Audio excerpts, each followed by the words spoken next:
तर बघू शकता कशा तऱ्हेने इकडे साप आलाय आणि बाजूच्याने फोन केले होते तर त्यांनी मग कॅन्सल झालं असं पण होऊ शकतंय. बाजूचे फोन केले आणि मग ह्या साईडला साप आलं, मग ह्यांनी फोन केले तर हे बघा इकडे साप आहे आणि मी डायरेक्ट हात घालून पकडतो. त्याचं तोंड वगैरे कुठं आहे काय मला माहिती नाही, पण रागिष्ट आहे, किती रागिष्ट आहे काय ते पण माहित नाही मला. आणि मी असं हळू त्याला आता पकडलेला आहे.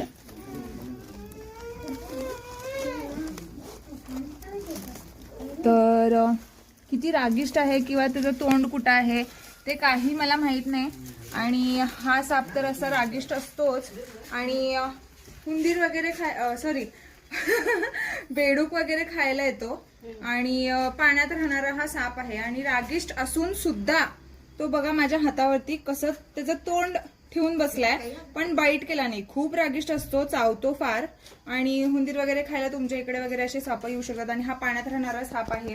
ह्याला वेरुळा म्हणतात मराठीमध्ये, शेकेट किलबॅक म्हणतात इंग्लिश मध्ये आणि हिंदीमध्ये ढोरिया म्हणतात. आता मी असंच पकडलंय, पण त्यांनी विचारायला लागले तुम्ही त्याला जर त्याचं तोंड वगैरे पकडत नाही का म्हणून. तर चावत नाही का पण असं विचारायला लागलेत. पण मी पहिलाच स्टार्टिंगला सांगितलं तुम्हाला की हा साप खूप चावतो आणि असं वरती वरती यायला लागलाय. तर चावणारा साप असून पण असं करायला, चावणारा साप असून पण एवढा शांत आहे म्हणजे तुम्ही विचार करायला पाहिजे. आणि ह्यांनी विचारायला लागले दात आणि हे ते. आम्ही डायरेक्ट येऊन इकडे साप पकडलेला आहे, ह्याची दात आम्ही काढत नाही किंवा बिनविषारी आहे म्हणून मी असं डायरेक्ट पकडायचा सुद्धा प्रयत्न केला.